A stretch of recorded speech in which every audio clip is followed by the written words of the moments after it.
This is going to be an operation of making a skirt in Blender from an empty Blender window to having it in-game with SMP on it. Relatively simple operation. Skirts are kind of easy. I'll show you the easy way to do that. To start with, we need the reference point Blender. Easy way to get a reference for that is you open the body slide, find your chosen body you like. Don't have the pull down open, obviously. Should give us the body amazing. Or you can just go into Outfit Studio. However you want to do this, what we want to end up with is this body. We don't need the internal parts, we can take them out. And now export that as an OBJ.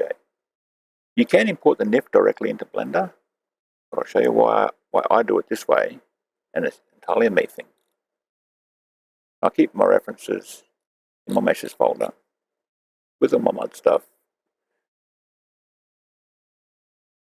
And CBB OBJ. This is what we're going to make, so I'll put that there. Yeah, I'll close it, let it go. And we're done with close that. Now, open up Blender. When we import that, if you import the NIF, you get the skeleton, the armatures, and everything. You don't really want that. We'll clear out the Blender window. Press A to select all, X to delete it, and we'll delete it. Now, first thing we're going to do is bring that reference in.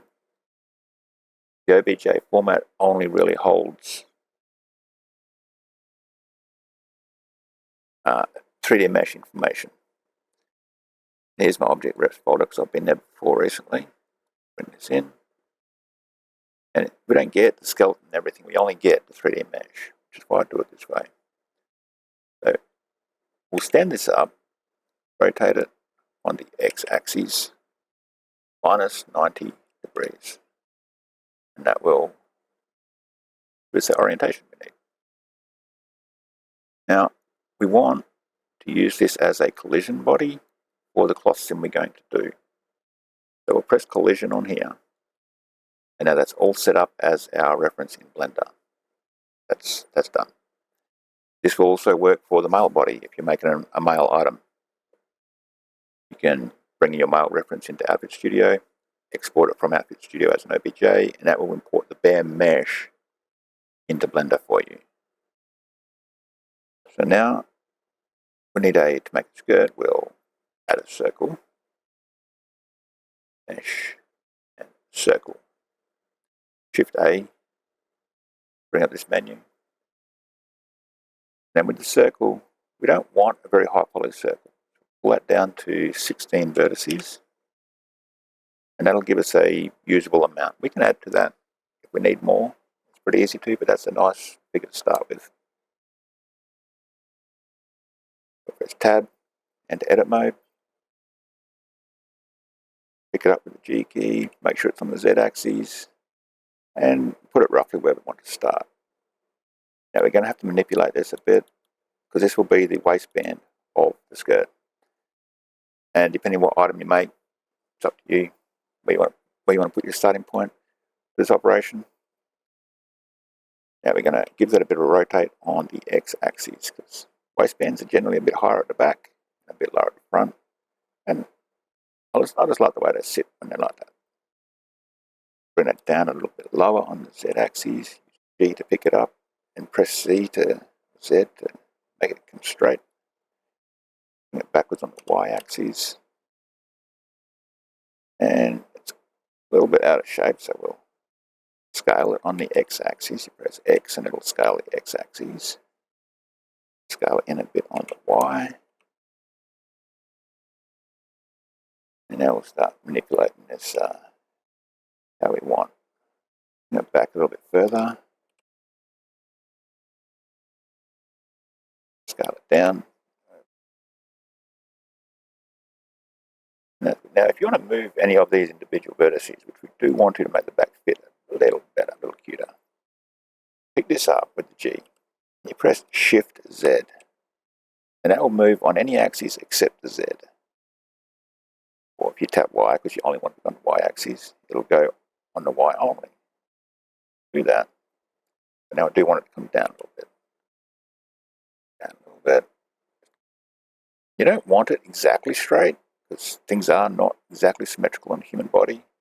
But that's not a bad start. That's a little bit too big. Scale that in. A for all. Scale. Now it's looking like it's going to follow the form a bit better when we fix that up. So that. Now these lines are a bit too long. So what we'll do, we'll grab this. Right click, subdivide. Now we have a lot more control over this. We can take these for a much smoother line around the back. Bring these in on the y-axis just a bit. This one need a point. Like that, and we'll grab a new one. Shift Z, pull it out of the body just a bit. This one. Z, body, there we go. Same on this side. This is the hardest part of making the skirt, is sorting out where it's going to start from. It's actually very simple, very easy. As for shape or texture or alphas and things, you can do all that as you go. Now we want some vertices in here. See them. There they are. And on the wireframe to see where they've gone. Back to shade. Now if you want to pull out a section of the, you can press O for the proportional editing. And when you do that, you pick it up, it'll give you an area. Shift Z, and we'll make the area smaller. And it'll pull out the ones next to it. Go up and down. We'll do that. Now we'll take the proportional off. We'll add some vertices in here because it's not quite enough. Section, then we have the subdivide.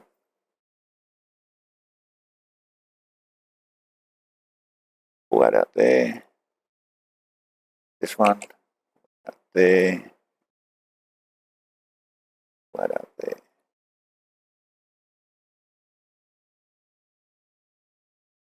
Don't really want to mess with that one too much. Add some in here.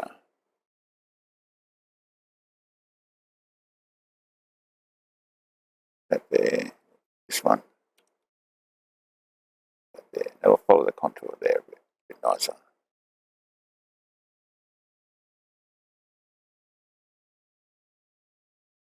Similar thing what we've done here. What we can do, we got this, even though we can't see it, we'll pick them up. If you haven't got one on the other side, so that's all good. Okay, yeah, subdivide that. And see them, there they are. The middle one, turn on proportional, shading back on, Shift Z, and there we go. Come out just nicely. We can grab it individually, press escape, turn proportional off. That's that one. Put a bit of a sharp crease there, so we'll put that back in a little bit. And that's not a bad. Now to make that into a actual skirt, come back in a little bit. Select all. Press E for extrude. We'll make a bit of a waistband first, up a little bit. It's going to have to, it's not really how we want it. So we'll bring that a bit forward so it contours the line of the overall body arc right there. We'll bring it in a little bit. We don't want to go any lower, so we'll press Shift Z. And that will bring it in on the X and Y axis only. Just a little bit. too much. You can see already a little bit of clipping.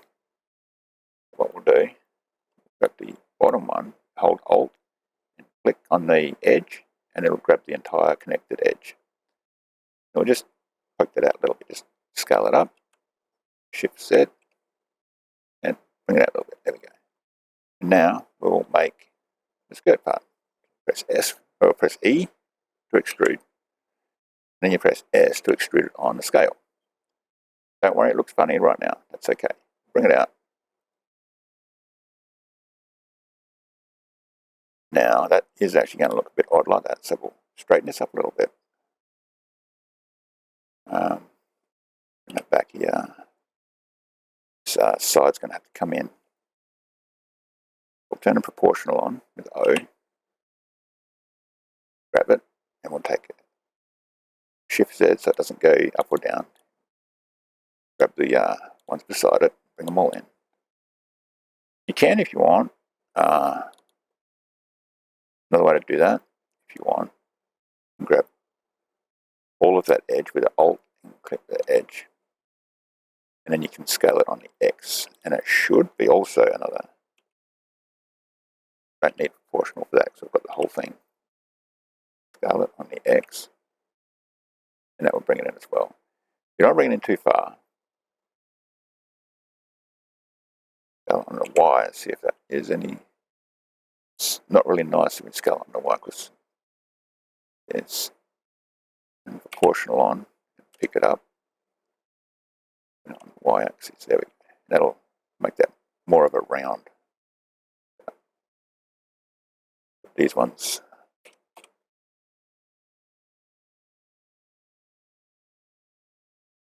There. Out. Go. Out. That one in. Turn the proportional off now. There we go. There we go. Now, it doesn't have to be perfect. And actually, if you want to rough it up a bit, put some up and some down. That'll probably affect it as well. Now, this isn't going to cloth sim like it is. So what we want to do is add some more places it can calculate to bend, some more vertices. Control R. Mouse over one of these lines. It'll do a whole ring. So you mouse wheel up to add to that. That's a good starting number of points. And then if you have any big planes, sometimes you can have like areas where it just doesn't have. This is a pretty good even. I'll put one in here and one there. So it's Control R. One there. Control R. Put one there. And now we're good. There, press. Actually, we're not quite ready to start yet. Here you go to the mesh. And actually, we'll go to materials first. What we'll do, we'll set the waistband as material, and we'll set the skirt part as material. We'll go here, press new, waistband.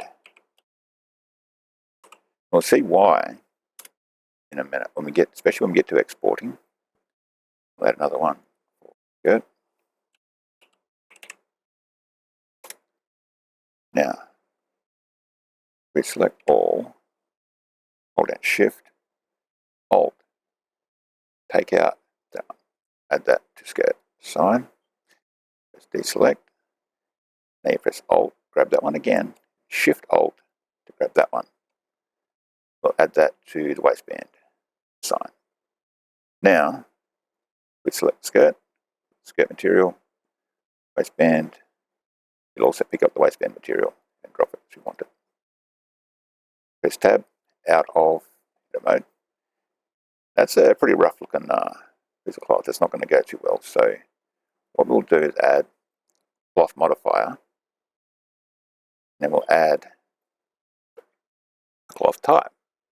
You can do all this yourself, but I usually just add the silk type. That doesn't mean it's going to export as a silk cloth. It just means during the cloth sim, it's going to behave like a lighter cloth. Sometimes, depending on how many polygons you put on it or how big your piece is, if you're doing like a curtain or a large piece, you might want to make it denim or even up to leather. Depending how it behaves, you can change it as you want. It doesn't affect the export, it just affects the sim itself that we're about to do. We'll turn our quality steps up to about 13. Depending on your GPU or your PC's power, you can mess with that.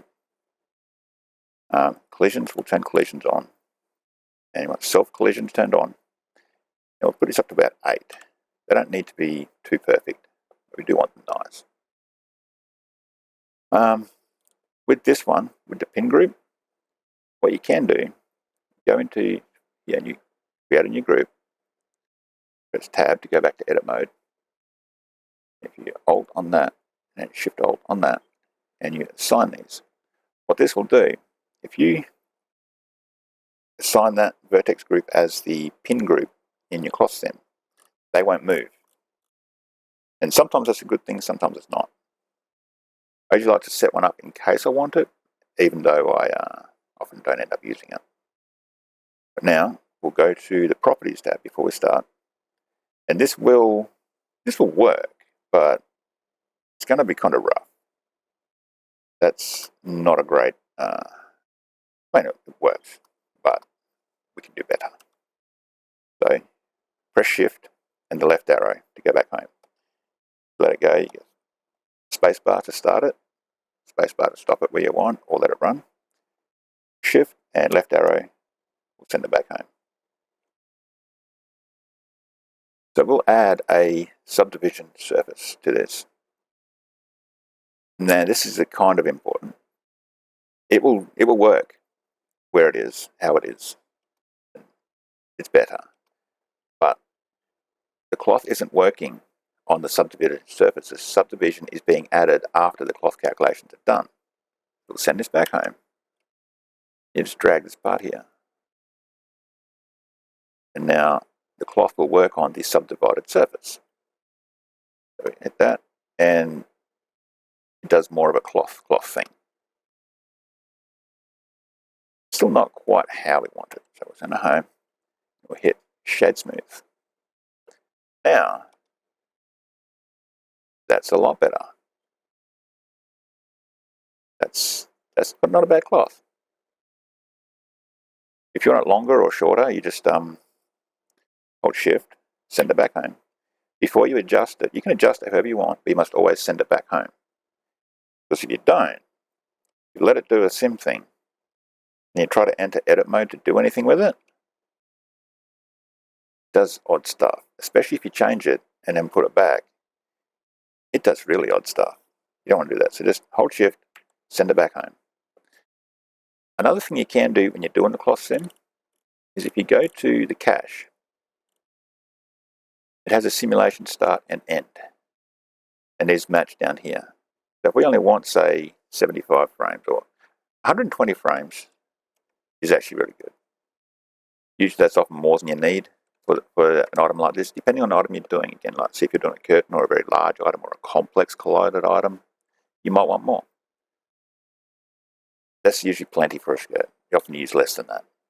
But that will affect how long it runs, especially if your computer's having a bit of a struggle with the simming, which if you do a really high poly object, it can slow it down. These other settings are all good as they are, but like I was saying, if you want to mess with these material types, it doesn't affect the export, it only affects the way it does the sim.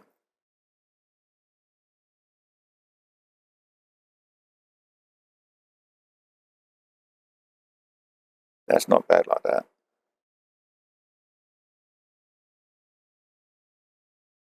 Now if you want to go to the end of where you've simmed to, hold Shift and right arrow, and for the back it's Shift and left arrow. If you want to check any frame in between, like say you want the skirt to sit out, just use your left and right arrows and you can have it at any part of the sim that you prefer.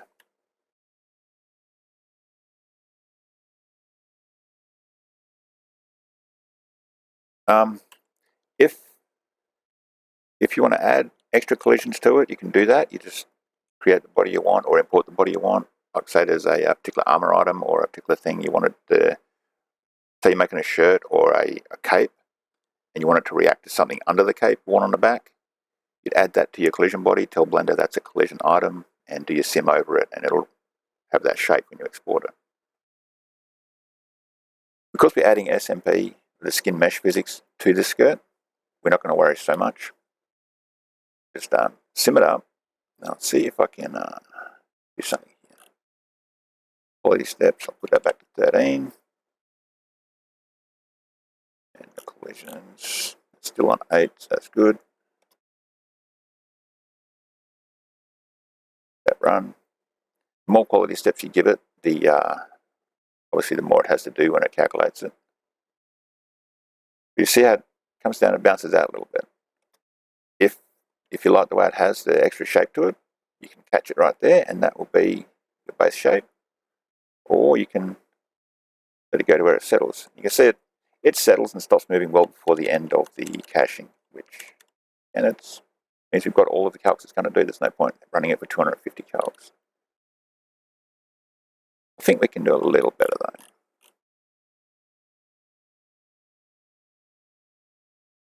Have cotton or have the denim. Try denim. This is default denim. We'll take the quality steps. We'll turn that up a little bit. And denim behaves like a heavier cloth, which does odd things on small objects. We can try out the leather. The leather's often a little bit amusing because it's so small. Because all that really is, it's not actually the material type. It's more of it's these weights on the vertices and things is what it actually changes. And silk is my favourite. But I'm thinking these creases are a little bit too big for my liking. Now what we can do with those is we can either adjust it as a mesh later, or we can just try and sim them out a little bit. One way to do that is bring the outer edge in. What we can do is go to Material, get Skirt, select the skirt vertices, and we'll bring them in. Smaller.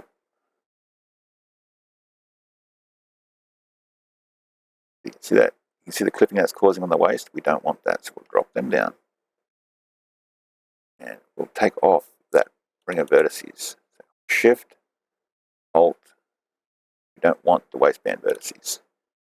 Now we can bring the skirt in, and the waistband doesn't get deformed. Back.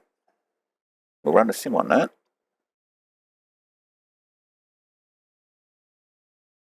I think this front needs to come up a little bit, or yeah, the front's a bit disproportional. Bring it back.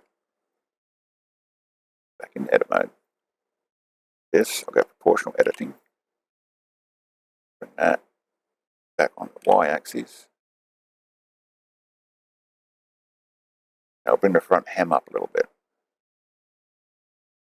Sim on that. And there we go, we have a bit of a nicer front hem. Now, when you have it where you like it, in a rough shape you like, the sim run. And put it tight against the body, let it settle as a skirt, however you like. I'm going to use it at the end of the sim. It's actually not a bad way it's settled. What you do once you have it, right click it, convert to mesh. Now we can turn the body off. We have ourselves a skirt. That is a mesh. Now it's converted to a mesh. It doesn't have any modifiers shown anymore. What you can do, you go in here, and it's still very low poly, but there's something else we need to do. The waistband has got a little, need to straighten up that waistband during the sim. Actually, that's something else I can show you over here. Out of there, put in Control. You can Control Z, undo all this, even to the point back where it's got the modifiers again. And you can run it home. Now, something we didn't try out, go into the Physics tab. And you come down to Pin Group. You add this as a pin group. This is what a pin group does. Run the sim, And the waistband hasn't moved at all, and it's got an area around it that it kind of has a bit of rigid, it won't move.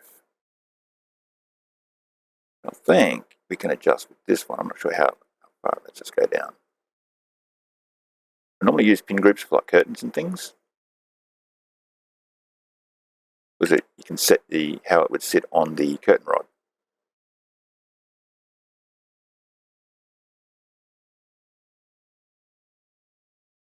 And see, it's actually added a little bit of definition to the just below the waistband, which is kind of cute. If you wanted like a fixed waist or a taller waistband or something, what you can do, you want to mess with that,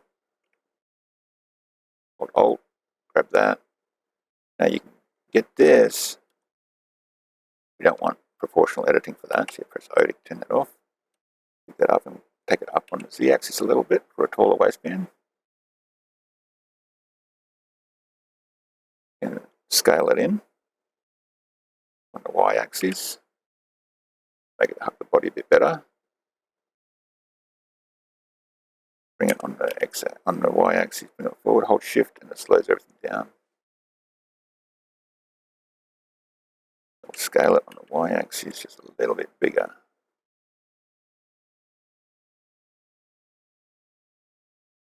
Now we have a taller waistband. Bring a bit more. There we go.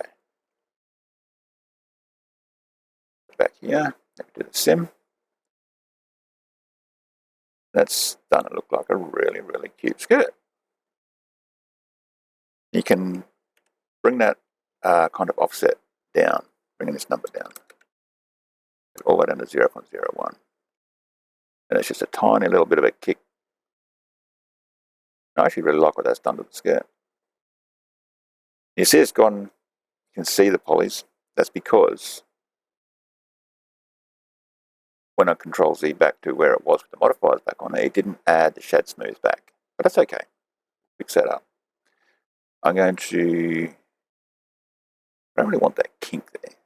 I want it just a little bit. I might actually have to do it with the shade smooth. There we go. It's a little bit smoother. Another thing you can do if you want to make it even smoother, up your subdivision. This will slow it down a little bit. You see a much more cloth-like, a lighter cloth on that. And that's where the other cloth types really come in handy. Because as you add more polys, you can make it a heavier cloth type. So this looks almost like it's too light, wet. It's not really what I'm going for.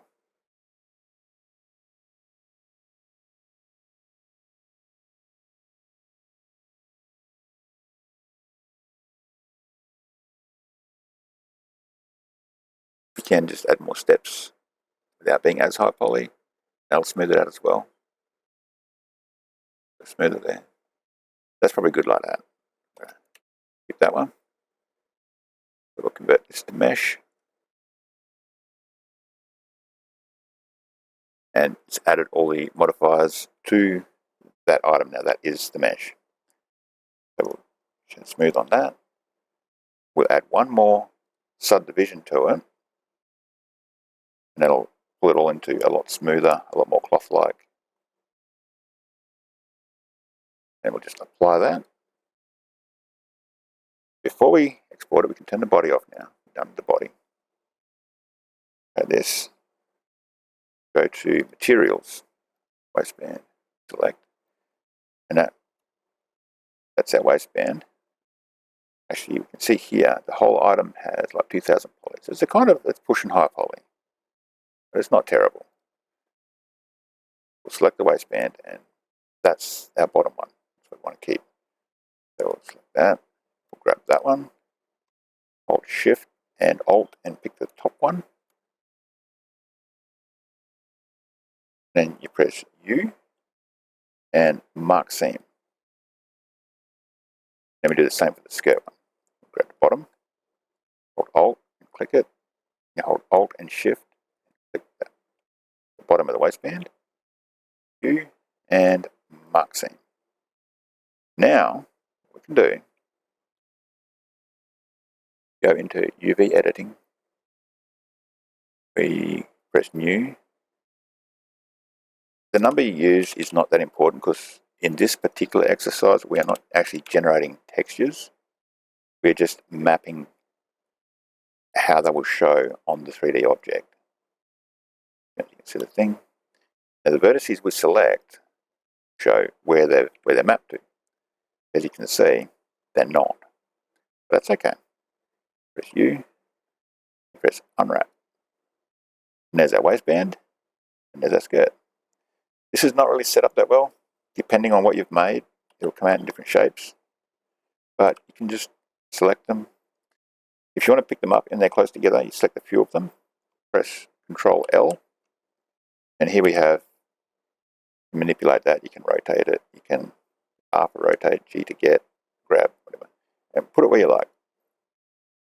Make them sit nicely, Ctrl L, bring that in. Now, as you can see, this doesn't have to be that small, so we're going to make that a little bit bigger.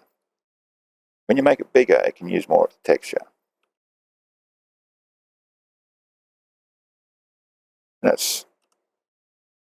I like that. I'm happy with that.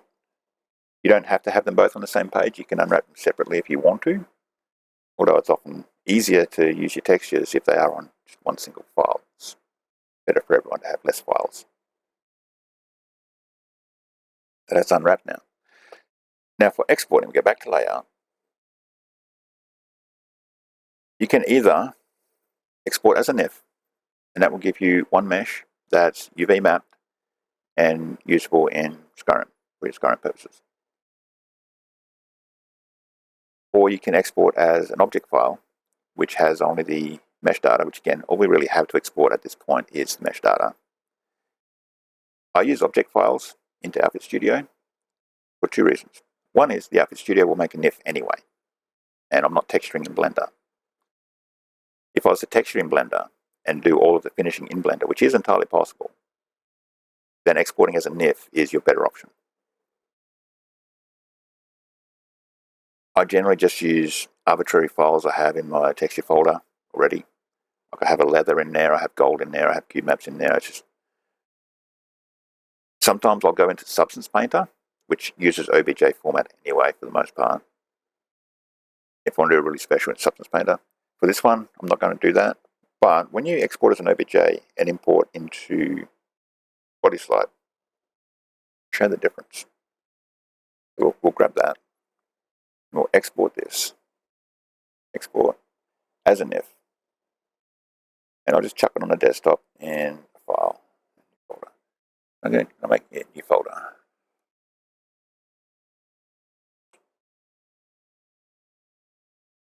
Example work in progress. Now, this will be called circle.NIF because I've made it from a circle. You can name that whatever you like.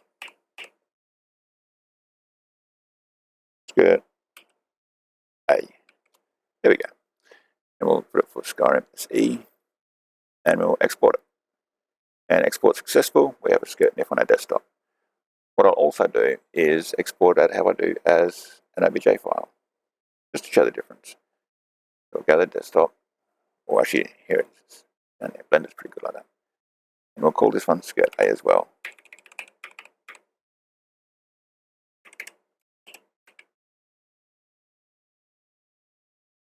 Selection only, we don't want the whole scene. Material groups, so it'll separate it into the material groups that we've assigned. And we'll triangulate the faces. Again, that's something I should have done on the previous step. Habits, memory. There's a button there to remind me. The NIF doesn't have that. Although I'm pretty sure the NIF script does automatically triangulate. I'll show you what you meant to do for that one. We'll export this one. We'll do the NIF export again. The other modifiers, the add modifier, triangulate, and just apply that. Now, it has triangles the game engine can read, and that hasn't affected the UV mapping. If we go back to UV editing, it's still where it's meant to be, and it includes the triangles. So that's all okay. But we'll just redo that NIF because this one I'm not actually sure if the other one has the triangulated mesh. I don't know. I want to make sure it does. Export that, the NIF, go to our folder, and overwrite the NIF. Okay. RMSE, and export. Successful, that's good. Save this if we want. We don't have to. It's often a good idea to do that. Got one here I've got made before, skirt.blend, so I'll put skirt A, so I know which one it is. Save as. And that's the object from the Blender point of view done.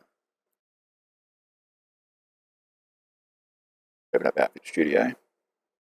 And if you bring in NIF, what first you want to do, if you bring in anything in Outfit Studio, load your reference. Give our body. And bring your NIF. Don't panic if you don't see it, it's there. Often it's just a scaling thing. There's many different softwares. I'm not sure if it's a me problem, it probably is. If I hit that by 10, and it's where it should be. The normals, this can happen. Very easy to fix. And actually I'll show you that as well, so it's kind of a good thing this did happen. But you notice we have one mesh. That's the whole skirt. If we check the UVs, it's all mapped nicely, but it is that entire mesh. It's all one piece. So we'll Control W to unload this job. Bring the reference. And this part is pretty much a me thing, besides working nice with Substance Painter. Scale by 1. Put a 90 rotation on the OBJ because under an Outfit Studio talk differently. We have skirt and the waistband. If you're doing quick edits, easy edits, or you want an easy way to do your edits on your texturing, having separate meshes lets you do different things with them. For instance, if you wanted to make one part of it a glow shader and a different part of it a shiny steel environment map, cube map object, you can do that. Whereas you can't if it's all one mesh. Again, niche applications is just the way I do things. But this normals issue, we'll fix that. We'll close that without saving it. We'll open Blender. And we'll go to File, Open Recent, and we saved it as Skirt A. All we have to do here, this is something I should have done before exporting. Tab into Edit Mode, check the face orientation on this pull down, and you'll see how they're all red. The red means that part is what we call back hold, it won't be rendered, and the blue side is the front, that will be rendered. So press Alt-N for your normals menu, and you can either flip them or recalculate outside. Okay, recalculate outside, and that's it, we're good. So I'll go back to here, I'll save the thing. I'll just check. Yes, this is triangulated, so we'll export that as both the OBJ and the NIF. Go to NIF for work in progress, Skirt A, selection only, material objects, and make that face of chill grips. Export. And now we'll export the NIF again. You don't need to do both, obviously, but this is how you do it if you want to do a NIF. That's simple. Export successful. We're good. Already saved. Close that. We'll let it go. Now go back in Outfit Studio. We'll load a reference. And we'll bring the NIF. Drag it in. Again, scale thing.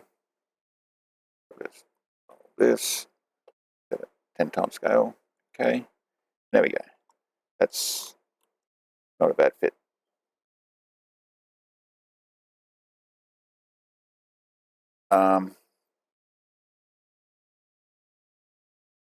If you use the OBJ in an external texture software like Substance Painter, use the material type layers it has in separate meshes, and then export that as your texture files. That will fit the NIF. It's all mapped the same. Again, if you export both, you can use the or you can even merge them if you have the same material types. There's a lot of different things you can do, so I like to do the different files. But I'm going to use the OBJ version because I'm lazy. And I'll show you how I texture it. Load the reference. Bring OBJ. Scale of 1, rotation 90. From Blender, that's pretty good way to put it in. Name these something we can recognize. Skirt. And this is the waistband. Now we're not going to keep the 3VA as the reference in this file. It's just there so we can line things up nicely.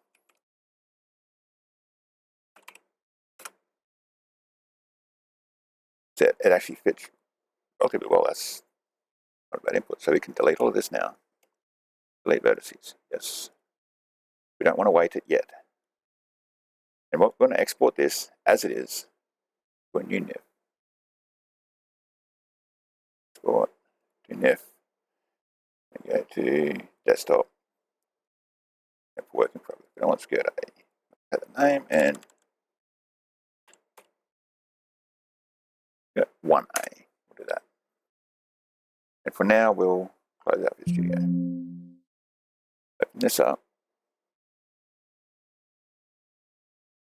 And yeah, because I've got 2 separate meshes in here,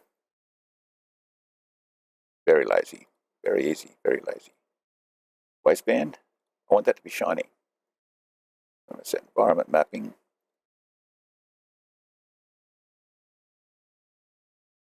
I'm going to grab a dark top texture. This is a good one. I'm going to put a flat normal map. I don't really want to add any features to the waistband. A flat normal map I've made. Already shiny. Now I'm going to add a cube map, which has an interesting pattern on it. Again, if you've used my stuff, you will have seen these before. Cogs and gears on the inside. Love it. But see how it disappears at the back here? We'll fix that. Go to the flags 2 and double-sided. That will make it remove the back culling and render both sides of the mesh. For a skirt, you want to always do that. Flags 2 and double-sided. There we go. Now this one, I'll make it a bit of a leather appearance, and I have a leather texture I use back in the armor section. Leather. Now I don't appear to have the corresponding normal map yet. So what we'll do, open this up in GIMP.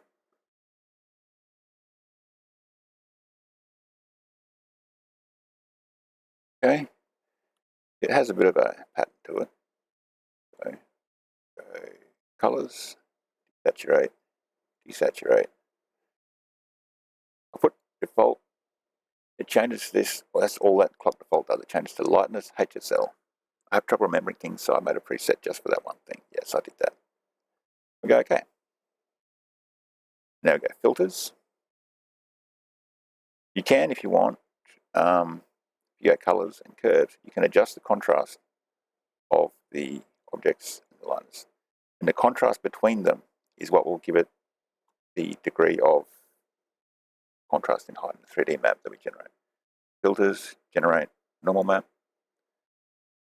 And I like to take this down low, about 3 or 4. 4 is good. Between 3 and 5, anywhere around there is where is a good sweet spot. I'm going to make this about 4 right in the middle of that. I don't know if you can see it on the recording. There's a little bit of a grain to it, and it's what I'm trying to achieve. So file, export, and I'll just append that with an _n. There we go. Normal maps, you don't have to, there is settings best for them. When I'm exporting from GIMP, I use these settings for pretty much everyone. Probably too much, I'm not sure. Correct me if I'm wrong. Actually, please do, because I should know that setting. Don't save the changes. Now we'll grab that as a texture, and the normal map we just generated should show up in the same place. There it is, -N. And now we have a bit of a texture to it. Now that is not so much a leather pattern. That looks more of a bit too big. So what we can do, texture, edit UV, select all, scale. I want to scale 3 times. Okay. That. And now it's a lot finer. Look at that. How fine is that? And that's a smooth, shiny waistband. If you want to change the texture parent on the waistband, you just change your cube map. Yeah, so I kind of went mad making them. It'll change your cube map, will be like a reflect map. And now you can't leave these full paths in here. If your Nifskope is not removing them by itself, you have to go through and take them out. Take them out up to where it starts textures for the pathing. Because the game knows everything's in data files, so it'll look there immediately. Which is why if it sees a drive specification, it goes, what the hell's that? And it won't find it. Take all this out up to there. Nifskope will often tell you if you've forgotten one and where it is. Save that. Pull that back into Unfit Studio.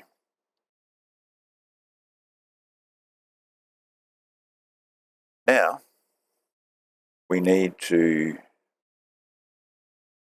another one. Another folder.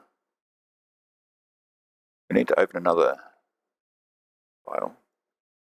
We need HDT things, which I've got in here somewhere. There we go.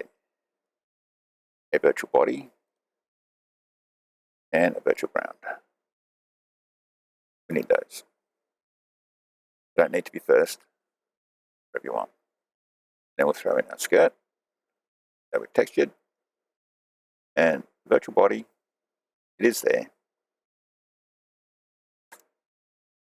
Just not rendering for obvious reasons. And that will be our structure that begins our project.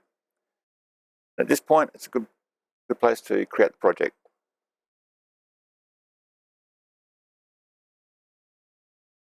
New outfit.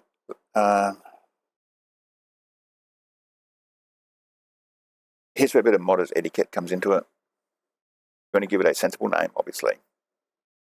But there's other part where it stores. You want to make that nice so it doesn't do what I've done and clutter everybody's drives with numerous irrelevant things. The display name, we want it to go to the top, so we'll just call it Neat Skirt. That's what it will look like in Outfit Studio.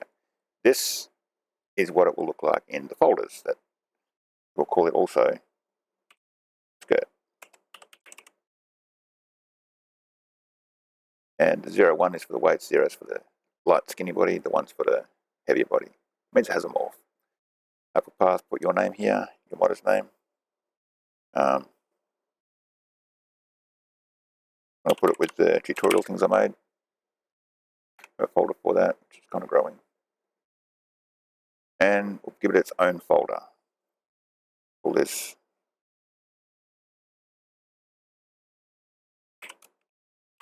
SMP skirt. And if you're adding SMP to it, which we plan to, you should actually note that in the name in body slides so that people can either search for all the SMP stuff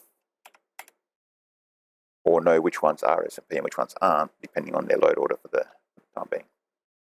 If you press to project, that will add a new folder for this item, which being only one item is okay, we can do that. If you make an outfit, you would change this one to be the outfit's name, put a slider property set, and this folder, you would give it its own folder.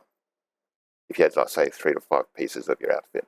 So they'll all go in one folder together, a lot easier to find in the body slider shape datas, and they'll make one slider set file. You don't have 1,500 files there. But we're just making one piece, so this will do for now as it is. And we'll save that. We don't have a reference, that's fine. We don't need it yet. Save that, and that's our project. Close that now. Bigger, start work on it.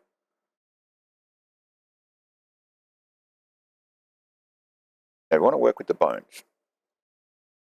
We'll turn the bones on, show toggle the rendering of bones. And you can pick any bone you want to guide the movement of your piece. Obviously, for this one, we want something around the waist. And the way the Havoc skeleton moves, you go in here, you find spine 0. That's the lowest spine bone there. That's great for the movement on the back of the skirt and the sides of the back. It's a little bit too far back to guide the front movement properly. So we'll take that one off the pelvis bone, which is nice and low, and it's more to the front. You can, if you want, have a Havoc bone chain or HDT bone chain come off any bone you want on your collision body skeleton. This is basic skeleton. You can also have them off other bones on the actual full CBBE skeleton. Because when you save your project and everything, and you don't put the CBBE body in that project, if you've referenced the bone, it's added to the skeleton, because even though Outfit Studio doesn't show it, they are all there. We're going to start with the back. Spine 0. And we don't really want to keep the reference body selected, because when we start putting weights and things, we don't want to do it. So we'll go skirt, waistband, go to bones, spine 0, and we will add a brand new bone. Add a custom bone, not from an existing skeleton. I'm going to add a custom bone. And you can call it anything you want, but you must be consistent.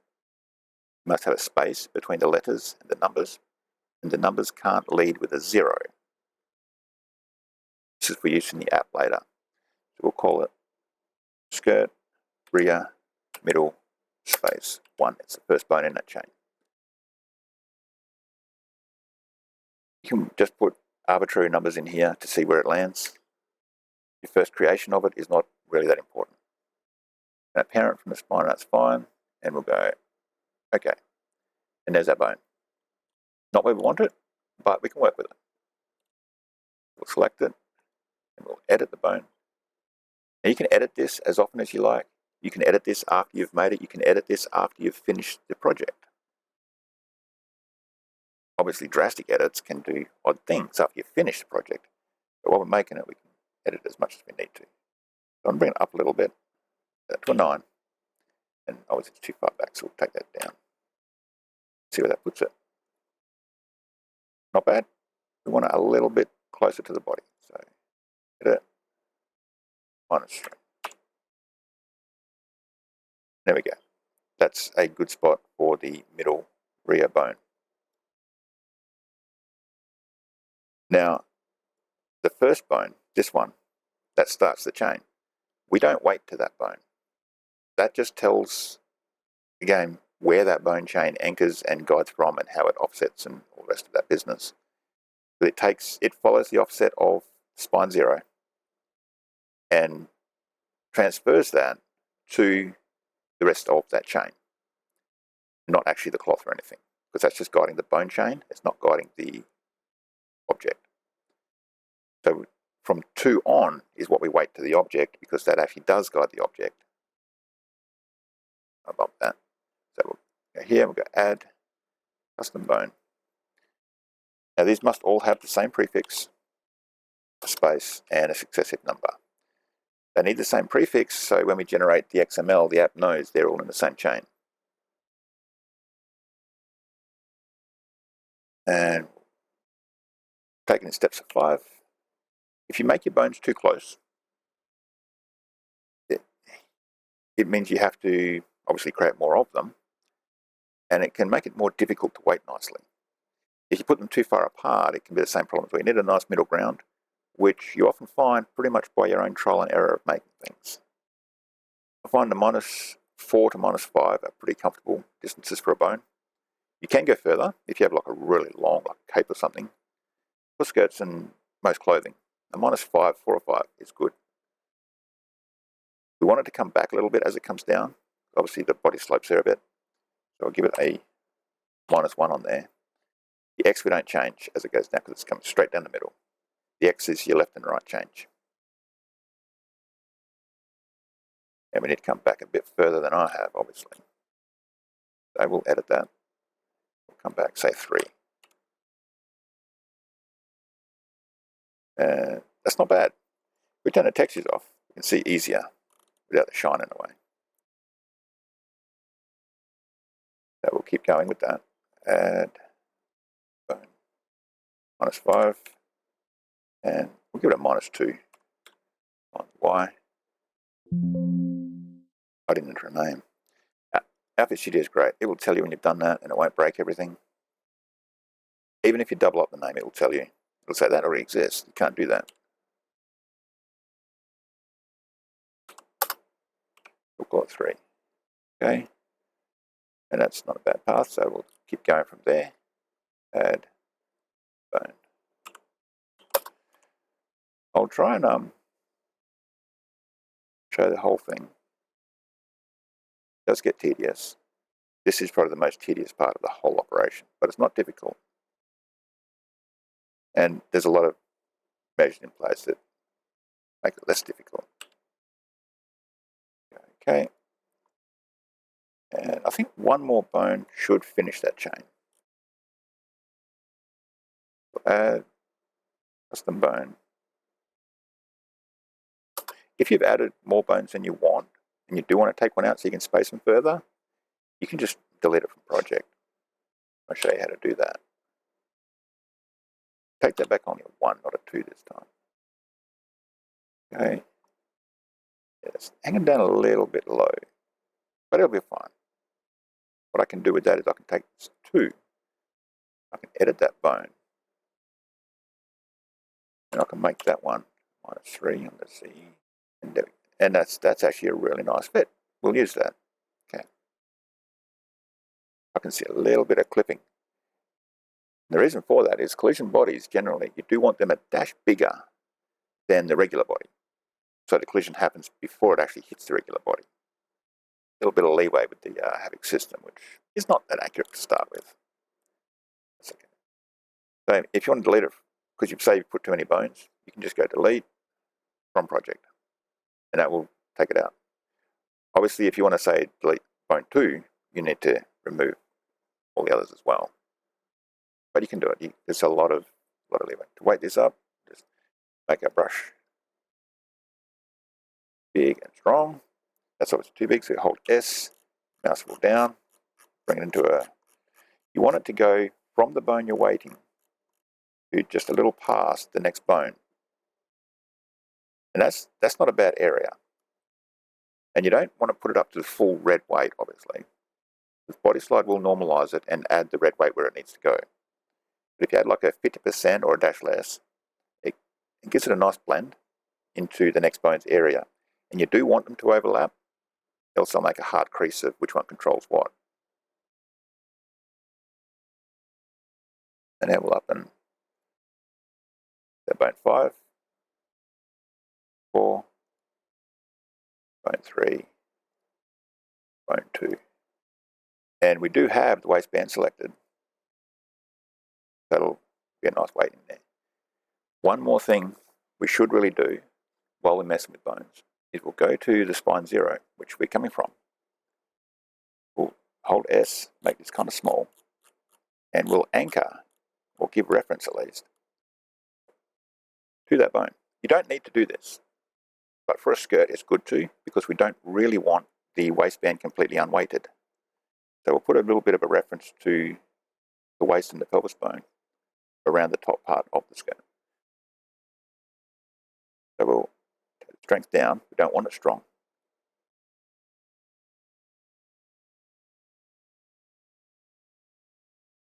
And we'll just let that know that this part of the cloth should follow the body.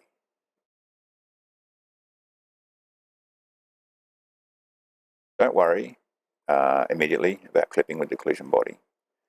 Let's sort that out. Hold Shift and fill in any back. Hold Alt, take off any excess you don't want. You don't really want it too far down. And yeah, that's my Discord going off. And there we go. Put it out. There we go. And that's the way. So we go to pelvis, as well as guiding the skirt. Yeah, adding them to this line makes them easier to find because they'll show up green in the list, not white like everything else. When it shows up white, it means it's not weighted, and green ones obviously are weighted. I'll press Shift to fill in some gaps. I'll press Alt to take out some excess.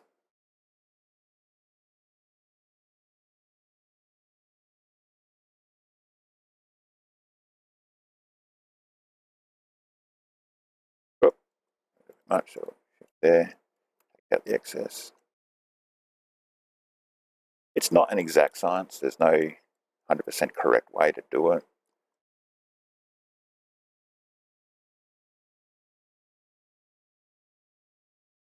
Now, 5, 4, 3, 2, they're weighted, beautiful. Now we can do the rest of the chains. So the spine, and now add custom bone. I want this one to go on the left. So skirt, rear, left, space 1. Put it up, I think it was 9 high. We'll bring it backwards on the Y. We'll bring it back, say about 5, minus 5. Positive 5 will be forwards, minus 5 is backwards. And minus X is left, positive X is right. So minus 5 on the X, just see where it lands. We can adjust all that. That's not a bad place for it, actually. Not exactly where we want it, but it's not bad. What we can do is we want it somewhere in line with, check what these are, minus 3 on the Y. So we'll do that. Edit bone, 3. And there we go. I might take it a little bit further to the left. Give it a minus 6. There we go. That's not a bad place to start on the left rear chain. And I think, see how this cloth has the creases. If we put our bone chain too far offside to the crease, the cloth hangs better if you hang it as it is hanging. That's the main thing we're doing with the bone chains, is putting it where we want to hang the cloth from. So we'll try and follow that crease line. We'll add custom bone. It's skirt, rear, left, space 2. Now I think we'll bring it minus 3, put a first one, put a number 2 bone. We'll bring it back, obviously, so bring it back another 2. And we'll take it a little bit left of just 1. That's not a bad place for the first weighted bone.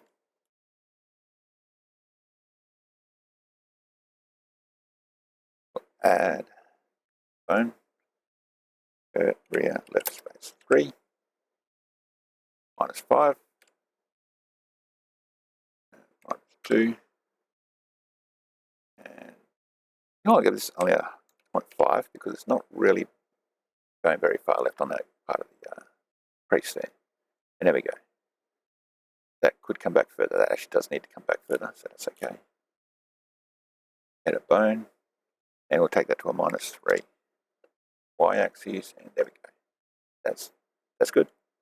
Well, I'm happy with that anyway. custom bone, rear, left, that's 4, -5, -2, which we can change later if we have to. And this one has a bit of a bend on that crease, so I'll give it a -1. Okay, and there we go. And yeah, I'll just bring that back a bit further. Hit a bone, -3. Okay. Give it a 5, add custom bone, rear, left, space 5.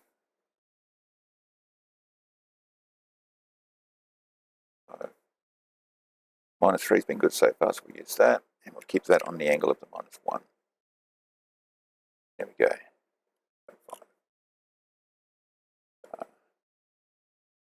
Wanted to get a similar radius, so I like that one again. Fix this back up to the size we had. Get past the next bone up. That's a good size there. Add strength back up to around half. Doesn't have to be exactly half. Again, it's not an exact science. There's no right and wrong. Or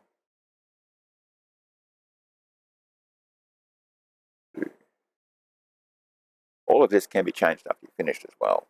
All your weighting can be redone, whatever you need to do. If you want to check how it's going or how they're meshing up, that's not a bad coverage for those bones.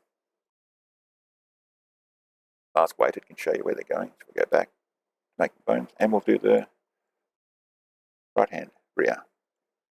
Go to spine 0, add custom bone,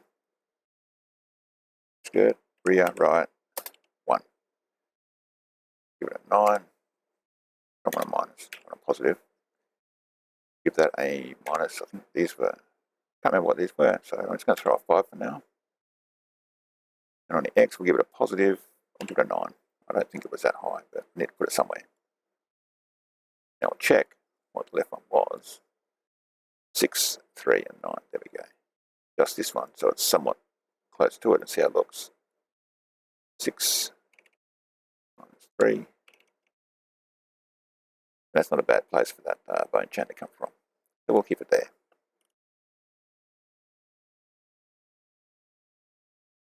Add bone, skirt, rear right, 2, X, give it a positive 1, Y, -3, a -3 for the number 2 bone. So it's just below the waistband. There we go.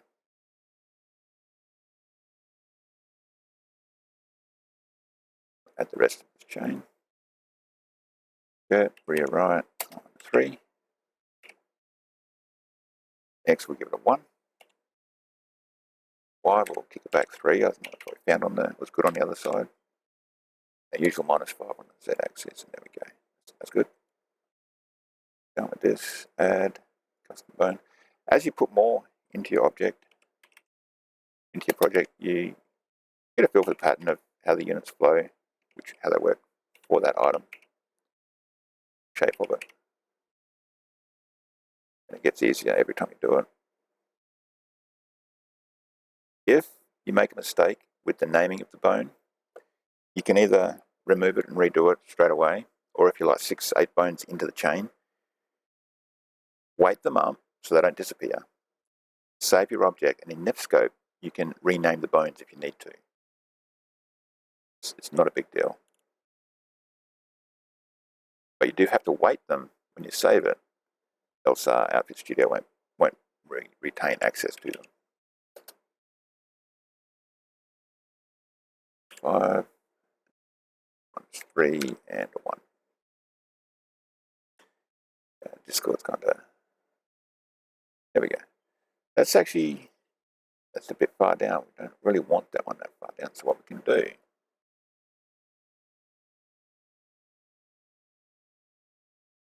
we can take this to a -4.5. That will bring them up a little bit.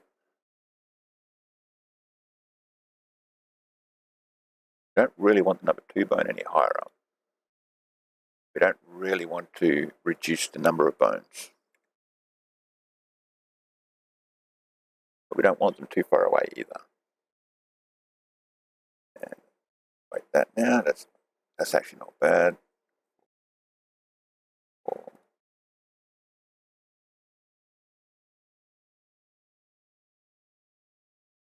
Check how that is going in the mask weighted. And look at that. That's not bad. That's the back section done. Mask off. And you pretty much just repeat the process until you got bones covering the areas that you want.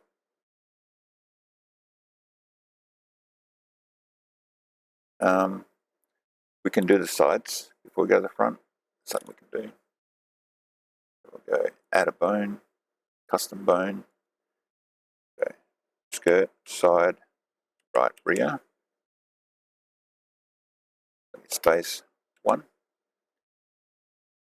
We'll just give it some arbitrary numbers. We won't take it back on the Y path because it's for the side, and we'll give it some sideways movement. That's actually not a bad spot for it. Just some random starting numbers. And there's a crease that's really handy to run down right there, so we'll try to go just in front of that crease. Add, custom bone, side, skirt, side, rear, right, space 2. We'll see where this puts it. Give it a bit of sideways movement.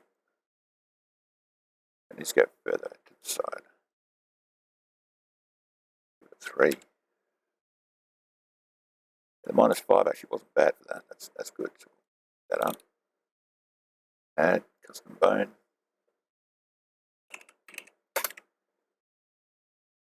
I think -5. Give it a 3 sideways. I don't know why yet. We'll see where that goes.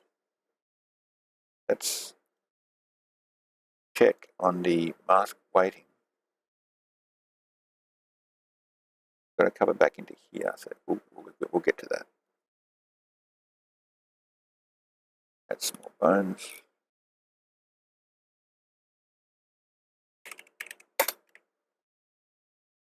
-5 and 2. Not a bad path. Not a bad path. Add on the custom bone. No, I'm going to do that. -5 and 2 on the path. Side. Right, it's a little bit low. So we'll edit these. Do 4.5. Then to work okay on the last one. Probably. That should be good now. That is a little bit too far to the front, so we'll give it a bit of a swing back. Give it a -1. We'll bring the whole chain.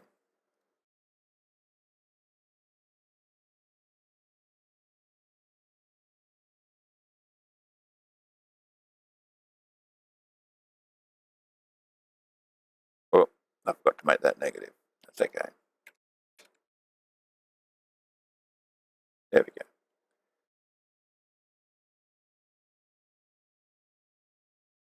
Because of this crease, it does some odd things with the circle. That's okay. That there. And it pretty much got all that, but it's not really where we want it either. So Control Z that out. We don't really want it.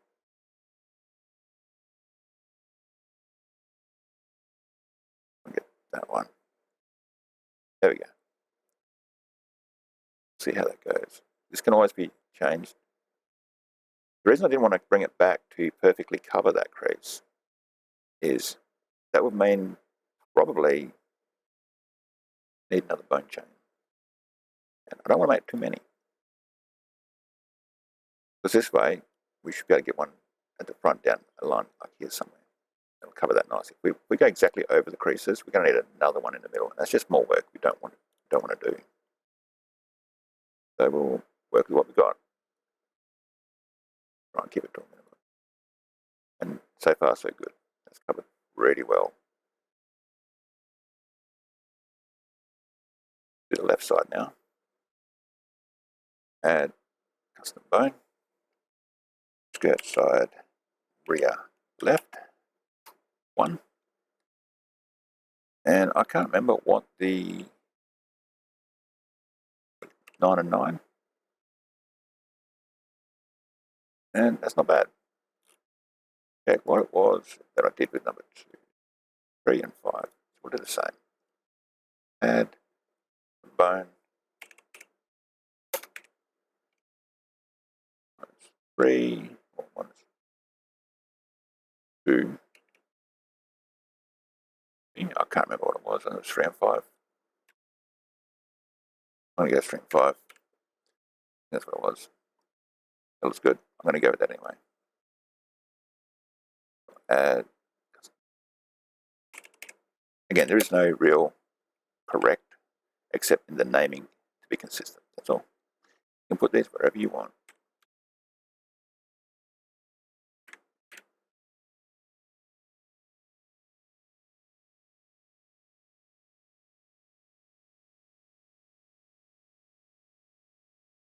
Add the custom bone.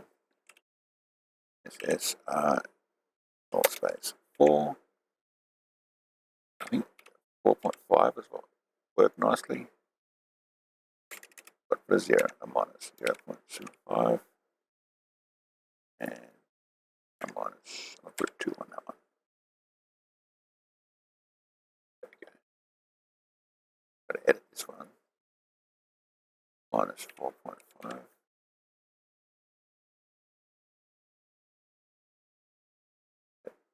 Bone. Skirt side, right, left, rear left, 5. Minus 4.5. Minus 0.5. And a minus 2. Okay. And there we go. Absolutely beautiful. 5. Put some weight. If it makes a red dot, don't panic. It'll be okay. It's probably going to turn red at the bone anyway. We'll check how that weighted. And a little bit down here. So we'll clean that up. We'll go to the skirt rear left 5 and we'll hold shift. Doesn't want to come out here. So, strength down. You don't want it to have a lot of command over that. Set the size down. Out here. Blue there. We'll go down to side 1 and throw some blue there. And now body slide will sort it out which one should actually have better control over it. We'll mask weighted, and it's weighted. Now, that's all the rear bones done. So the front will go from the pelvis this time. Now you don't have to really do these in any order. You can go left to right, or you can start from the middle and work out. I always like to start from the middle. That's just a me thing. You can do this however you like. We'll add custom bone, skirt, front, middle, 1. And we'll just throw some numbers in here to see where it lands. 5. We'll put a positive so it goes forwards. And in the middle, so we'll leave that 0. And close, not where we want it. Edit this.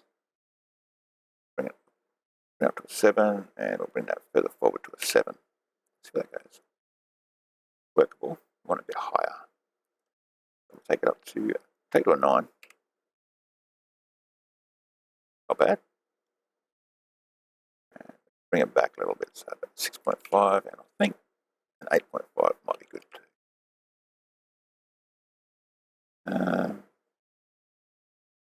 Still a little too far forward.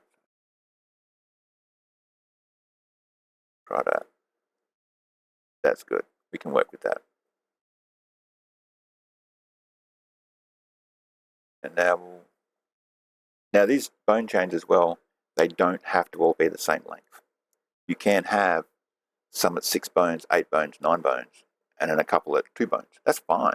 You can do that. If that's where your mesh is, that's where your mesh is. You don't have to make it all exact. Add custom bone. We'll call this straight front, middle 2 just to keep it consistent. Try the -3. We'll bring it forwards 2. See where that goes. It can come down further. So we'll go to -5 and see where that puts it.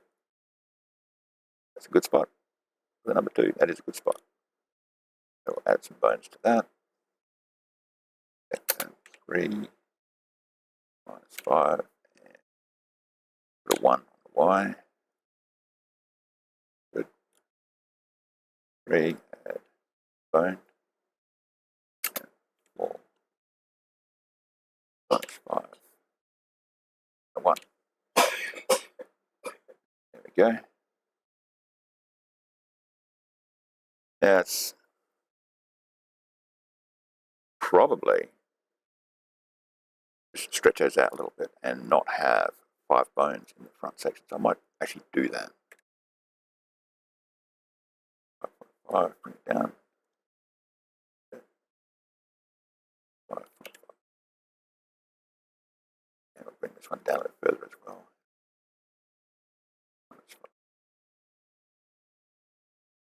And that will be good enough. Go to 4. Make this bigger, hold S, mouse wheel up. You want it to go past the next bone in the chain so they do overlap and blend together. And I've left the strength too low, so strength back up around 50%. Bone 3, bone 2. There we go. Now, back to the pelvis. Add custom bone. Left, front, right. 1. So, throw some numbers in here. I think it's 7. It needs to come forward, so I think that's 7, and it needs to come to the right. So we'll throw a 7 on there. There it goes.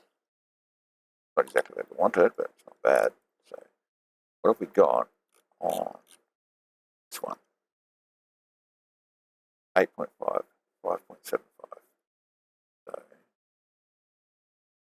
get a bone. 8.5, 5.75. And that's not a bad spot. But how far? I'm going to put it too far over. Bone, yeah, I have. I'll go back to a 6. There we go. And we'll try and follow this crease just on the outside of it. Add custom bone. Yeah, front right 2. Down 5.5. Forward 2. And we'll go a bit to the right, we'll go 0.5.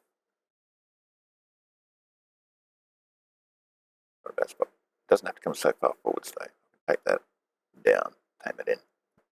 1. There we go. And add custom bone.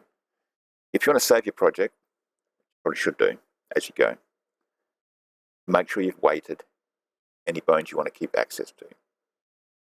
It's okay to weight the 1 bones if you want to keep access to them in the body slide, because you can always take the weight off them.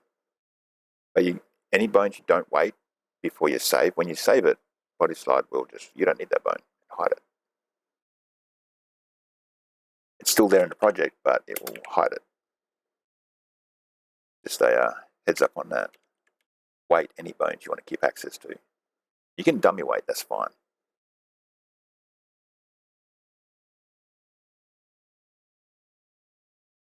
Okay. That's probably a bit much on the side movement. We'll take that in a bit.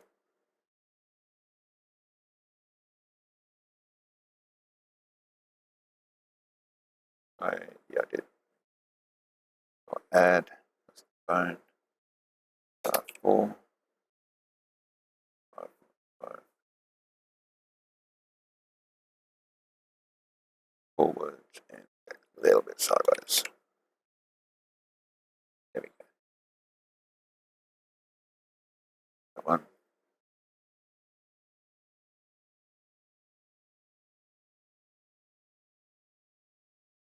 I'll show you what I mean. We up and save this now, all these one bones will disappear. You can still access and adjust them.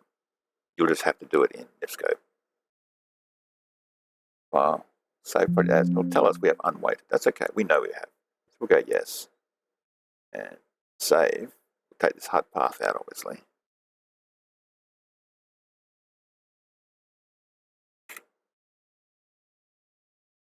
Save that. And it's masked, it's not weighted. Actually, not much of it that's not weighted. It's okay. But any bones we haven't weighted, see the ones are all gone. Can't access them anymore. Not in the body slide. So you can access them in Nifskope.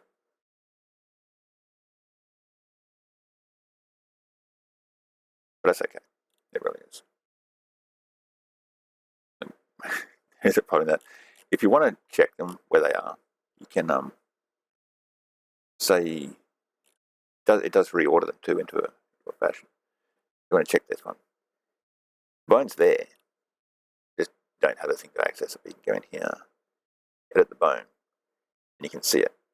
You can't actually you can't access it, but you can see what it is. You can be very careful with that drop down because that can really mess things up a lot.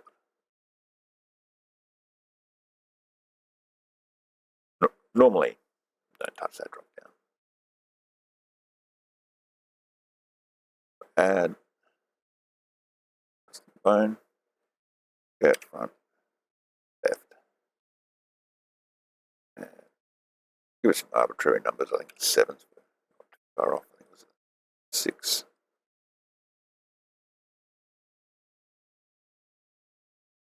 6, I think it might have been. Come forwards.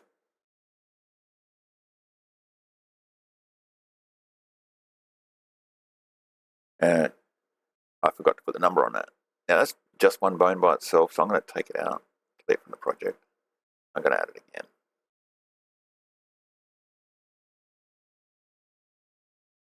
Okay, front, left, space, 1.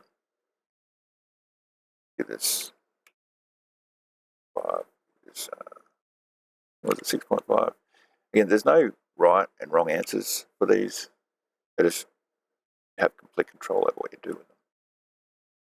Where you put them. It's not bad. Even if these aren't exactly the same, as long as they're close orientation-wise or 3D space, where they're relatively close, they'll guide and follow from where you put them. They don't have to be exact. It's not going to break anything. There's no secret formula.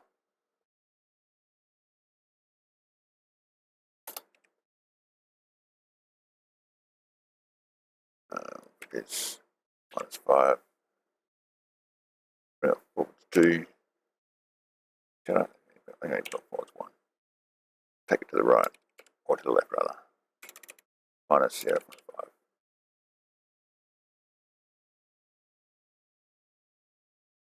That's not exactly what I had in mind. That's not terrible. And bone, skirt, front, left, 3. -5.5. I might even check these up to -6. But they look right at 5.5. Forwards 1. And go to left 0.5.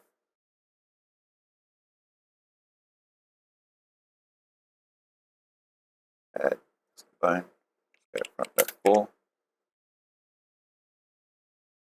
-5.5. 1 on the Y. And -0.5 to go left a little bit. There we are. That's not bad.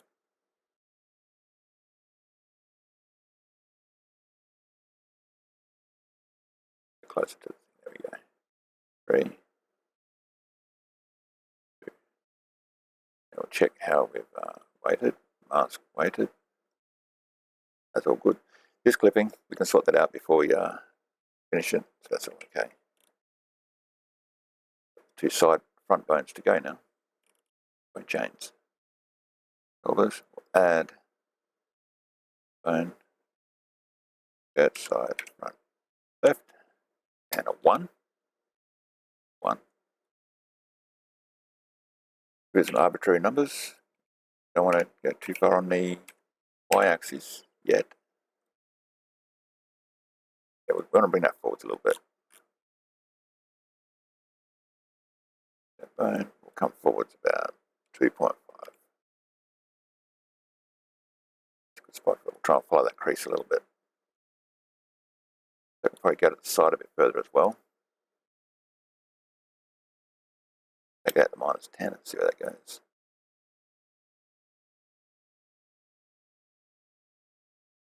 Actually didn't seem to go very far at all.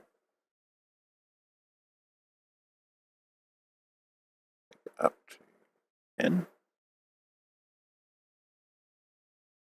Okay. That's not bad. That's not bad. Add bone. Get side, front, left, 2. Drop it down 5 at a time. See how we go. Bring it forwards, a 1, and we'll take it out to the left.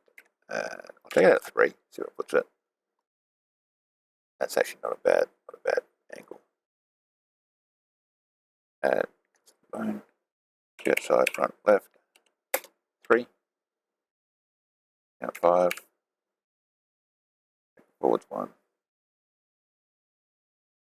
take left, 3.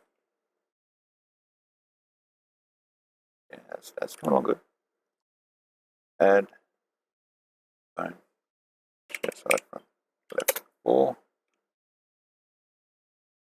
-5, forwards 1, come left 3. And where does that go? Very good. I think I might just drop these a little bit further. 3 and 4. 6. 6 might be too far. I don't like going further apart than 6 or 5.5. That's actually pretty good like that. I don't like going much further than that distance apart, just because the quality of the movement, it's like a sweet spot. Check this for weighting. Mask weighted. A little bit in there we've got to do. Mask off. Go to the bones. Go to 4. Shift. See if that will come out a little bit. There we go. Mask weighted. Okay. It's a little bit. Been a little bit stubborn. So we'll take that down.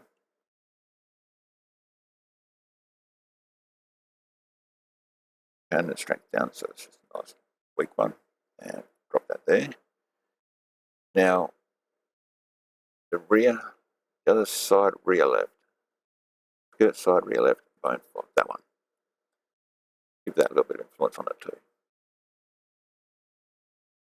Now with the mask weighted, there we go. One left to do, down here. Bones, we'll take the mask off. Covers, add, custom bone. Pardon me. Skirt side, front right, 1. Throw some 9s on here. See where it puts it. I'm going to come forwards. Bottom. Add some bone. No, we don't want to add it yet. No, cancel that one. Edit this one. Bring it forwards about 2. I think, off memory, it was 10 and 10. Jack these up. It's a little bit too tight. Bring it forwards again. Forwards 3. That's better. That'll hang nicely. Now we'll add a bone. Left side, front, right, 2. 5. Take it forwards on 1. Take it to the right on 3. There we go. Add bone. Left side, front, right, 3. Take down 5. Take front 1. Take to the right 3. I want to come front a bit further than that. There we go. So I front right 4. That's 5.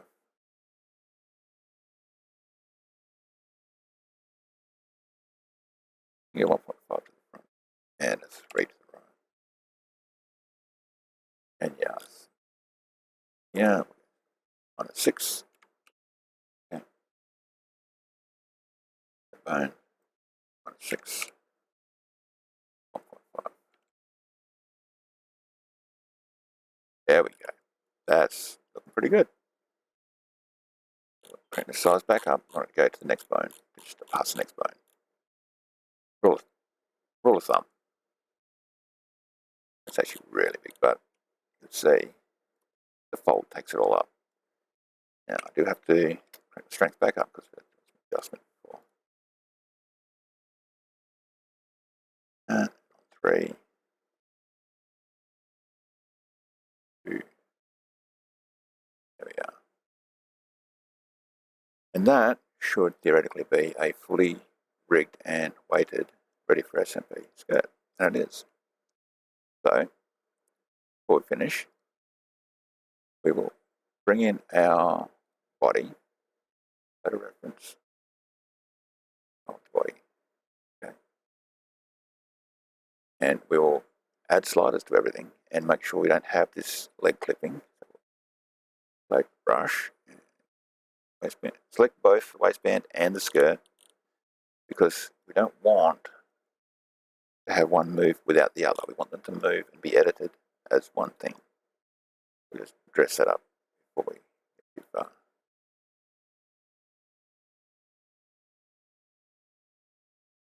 And that's looking pretty good. Okay. Yeah, and now we'll conform all, shape, slider, conform all, okay. Slider, set base shape. Now we don't want all these other parts and we don't want the reference. So we'll take that off the reference and delete the vertices. And now, set these to our skirt slot. I'll use slot 49 for a skirt. I think it's a good one. It's my favorite for it. And there we go.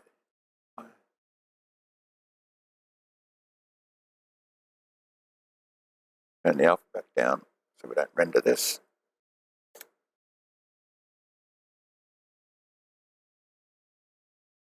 And turn the bones off. Now we have it. We're not quite finished yet, but we'll save this project. Save as. Take the path out.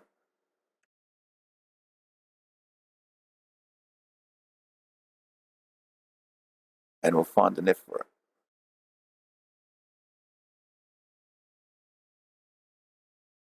And here is where I regret everything I've done.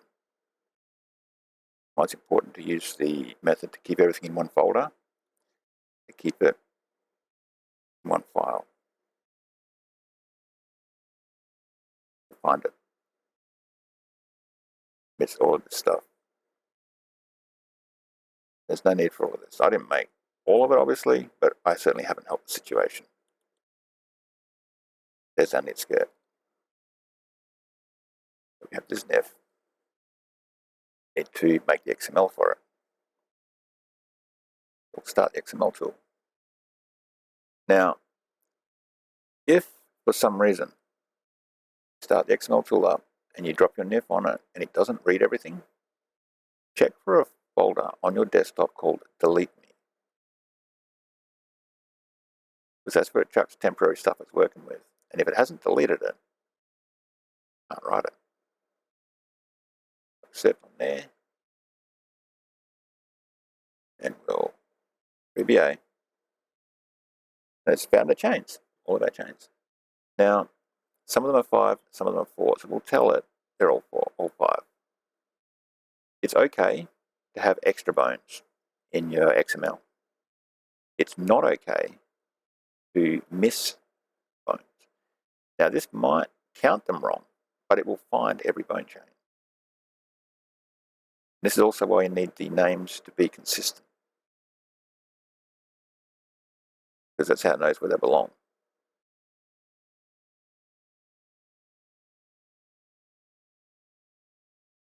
Just let it down to the meshes. And the CBB, this is a collision body.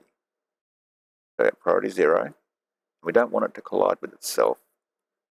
We'll turn these off. You can, if you want, in the XML later, turn it back on if you want to try it. The troubleshooting, you can do that. It's not a big deal. On a skirt, we'll give it a priority 1. Leave the collisions on.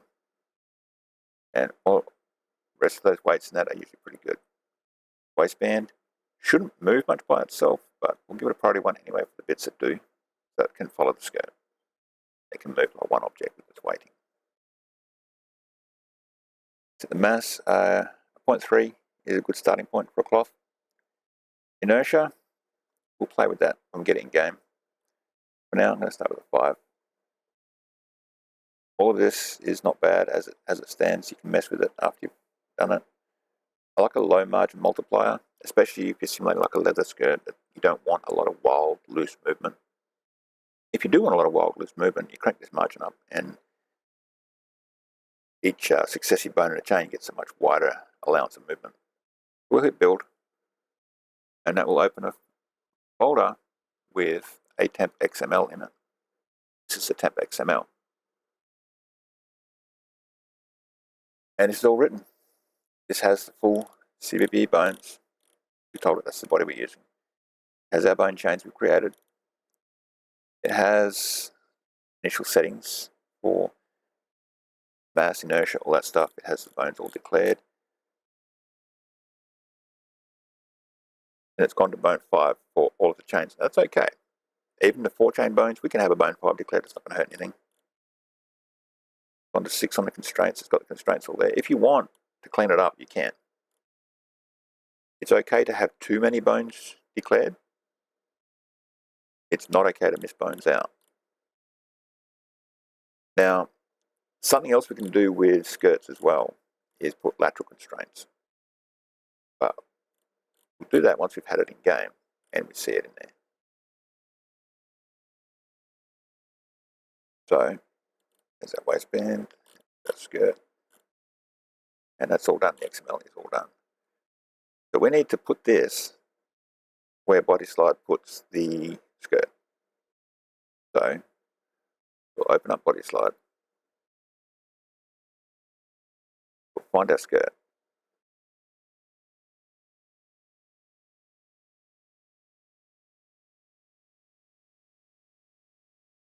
Which should be, yes, it's conformed, it's all good. And we will build it. And it's gone to data, meshes, tutorial, armor, SMP skirt. That's where we'll throw this. Okay. File, save as, data, tutorial.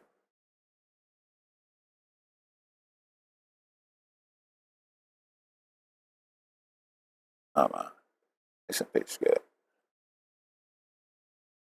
We'll call this something very descriptive. We will call it skirt XML. Now, we go into the skirt, the body slide project in shape data file, because you want this to be the reference that body slide will read and build from. Skirt. Open this up. We need to add a file. We need a NiStringExtraData. There's a couple of ways you can do it. You can copy and paste a block, or you can just construct it with what we need out of the block. So we'll find another SMP project. Any will do. Maybe I've got one down further. Theme start SMP. If I SMP'd that, you can find out. This one's got SMP in it. Now we go here. This is the block we need. We need this line of text. So we'll copy that. That line of text. It needs to be an NiStringExtraData. Go back to our skirt. Block. Insert.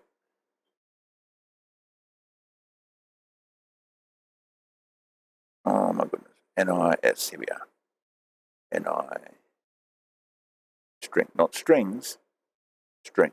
NiStringExtraData. Okay. Now we'll put that in here.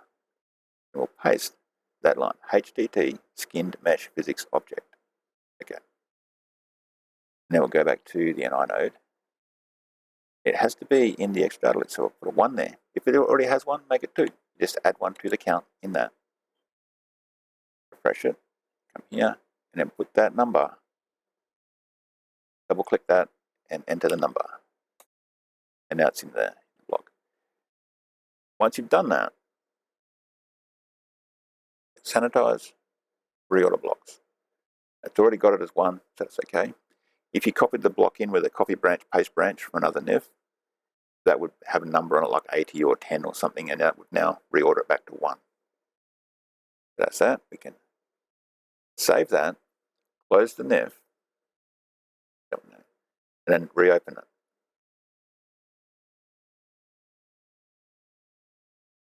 The reason you do that is even though I've done the reorder blocks on it, NIFs are funny little things. There we go. Now this part, we need the path to where the XML file is. So go to data, meshes, all the way down.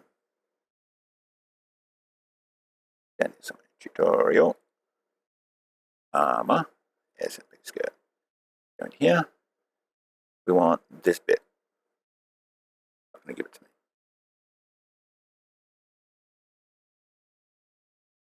Copy. Skirt.xml. Copy.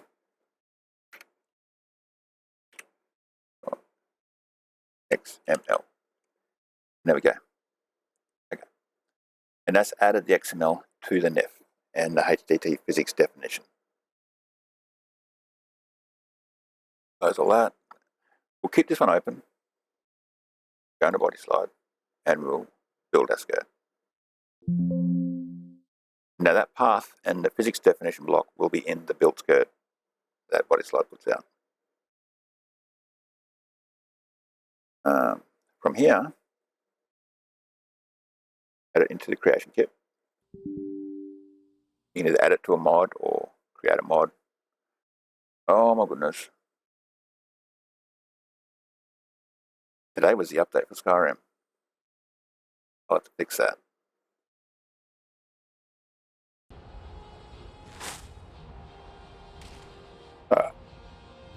This thing again.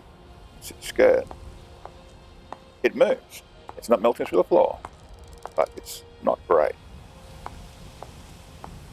And yeah, it's the same leather texture I use on all my leather things. So, we can fix this in-game. I'll tab back to Notepad++ or whatever you had the XML open in. And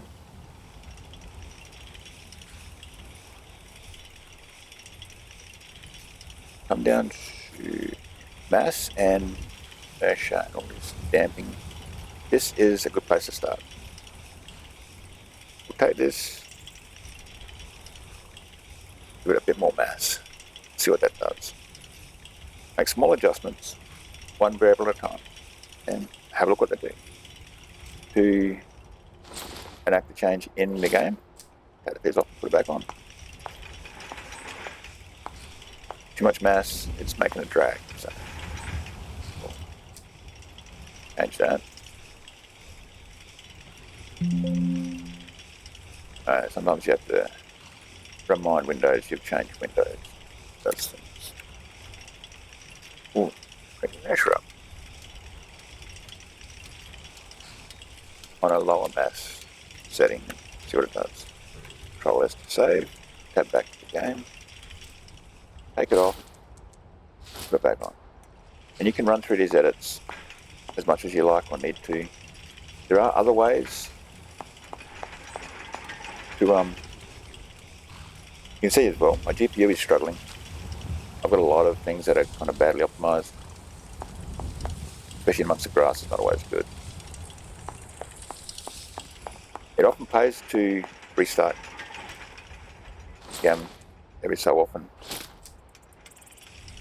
just to double check that your own SMP is not playing tricks on your mind.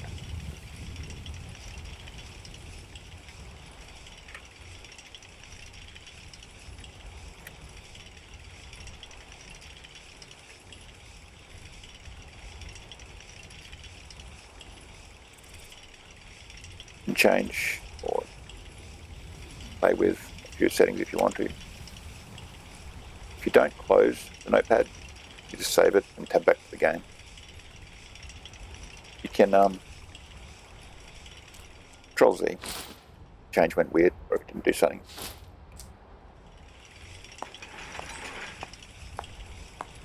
Cloth, yeah, it's going to take a bit of work, a bit of tweaking. And this is an area that I'm not great at. But the main thing is all the pieces there. Another thing you can do is constraints for the bone chains. We can take this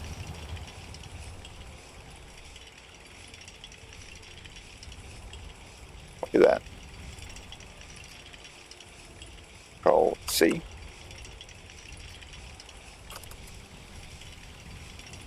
Control V. Now we're not actually doubling up the notations here. What we are doing though, we have start from, we don't actually even have to start from 2, we can just add it to the end, because the way the skirt, see the hem, the bottom part of the skirt, it splays, it goes a lot further and a bit too independent, which is leading to the problem on that butt cheek. We can tame that in a little bit. We can lateral constraints. We can tell it how to behave each bone to the one next to it, and which ones that they should be relative to. So we've got skirt, riddle, mirror, skirt, rear, middle. Sorry, words are hard. Skirt, rear, middle. Start from 3. And then we want to take that to skirt, rear, left, 3.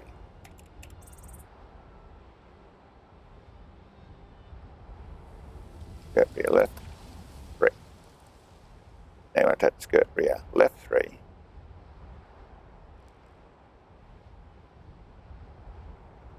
And take skirt, rear, left to, next was the side, skirt, rear, left. That, and 3. It'll set a relative interaction between all the bones on level 3 of the chain. Now we'll tell side skirt, rear, left, 3.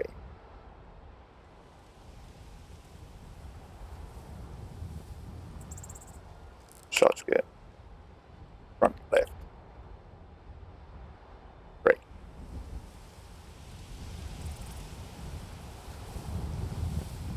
And side skirt, front, left, 3.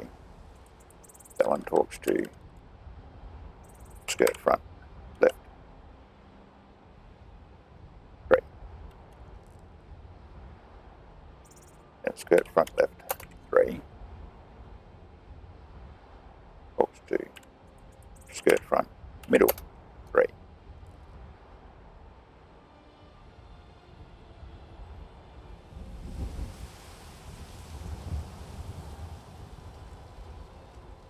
Yeah, so it's going to make me a little bit dizzy, so I'll have to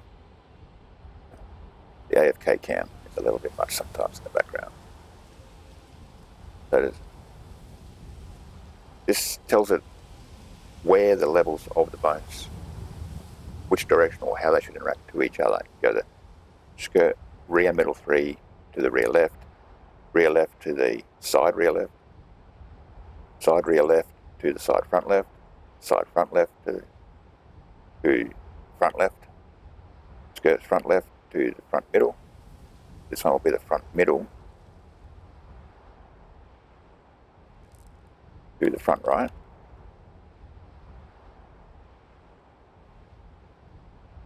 Copy that. And we've got the front right to the side front right.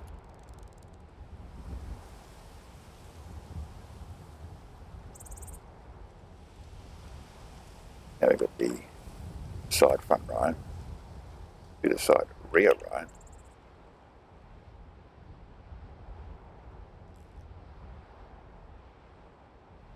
Now we take the side rear right to skirt rear right. And then we interact with that. Again, I'm actually not sure if we're meant to link it back. I guess we should. Take the skirt rear right. I'll put that to the skirt's rear middle where it began. Now, that's a ring it should interact with. And now we'll take that constraint that we've made. We'll copy that block. Now, these are all duplicates. We actually don't need all of that block that we copied last time. And take that out. This is part of just pushing buttons and seeing what breaks. We'll tell it that this should be the fourth bone in the chains. And here's where it kind of doesn't matter about declaring too many, is because if we copy this constraint and tell it to do the same thing with bone 5, knowing that our front bone chains don't have 5, it'll follow it through till it can't find the bone and say, oh well, the bone's not there, and constrain to the ones that are there and not panic about the ones that aren't.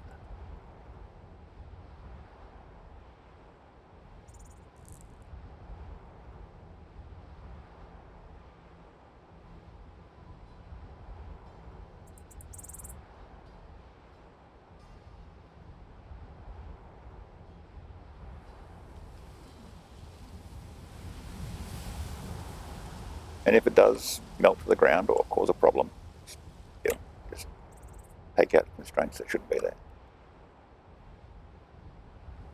Having put them in, we know which ones they are.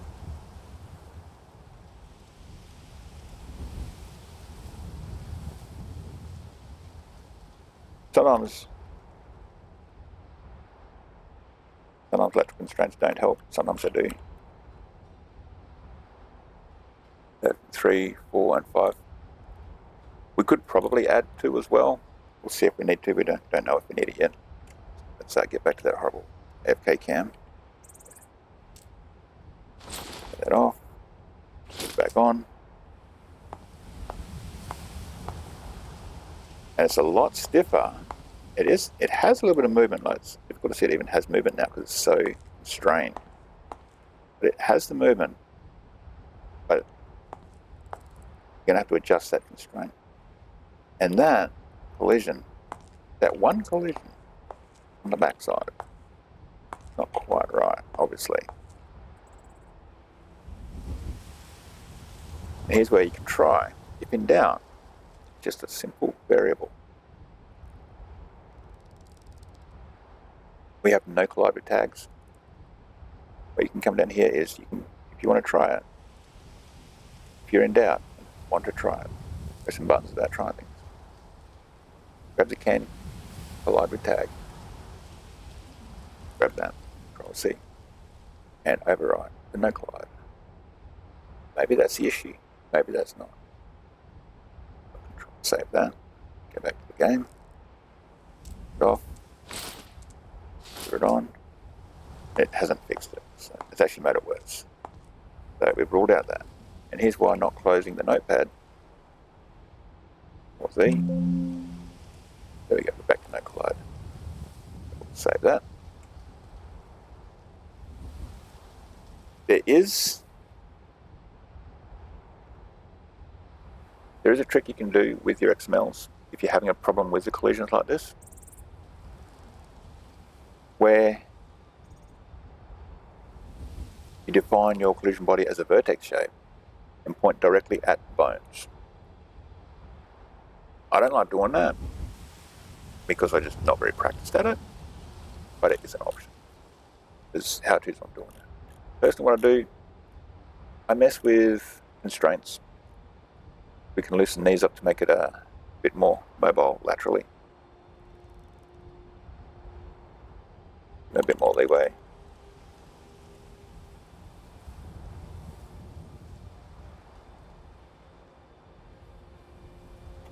Probably don't want to get that big, but maybe we do.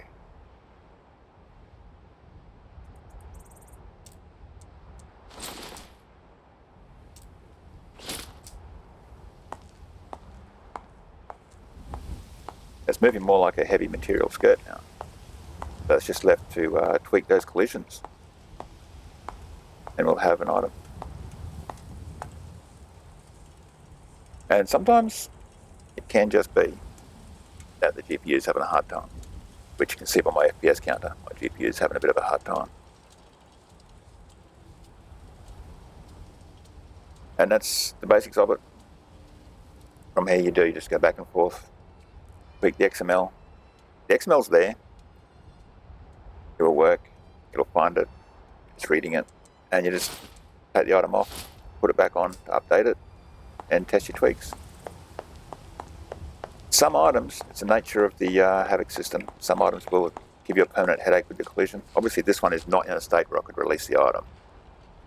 Just keep tweaking it back and forth until you get it right. Remember, don't close your notepad straight away. Just save it and tab back to the game. That way if it is a disaster what you've changed, you just go back to your notepad, Control Z, you're all good. If you're making drastic changes, major structural changes to your XML, it's a good idea to make a copy of it. Just right click it, drag it, copy here into the folder. Push the buttons, see what they do. Keep tweaking things. And that's about all the way I can explain it.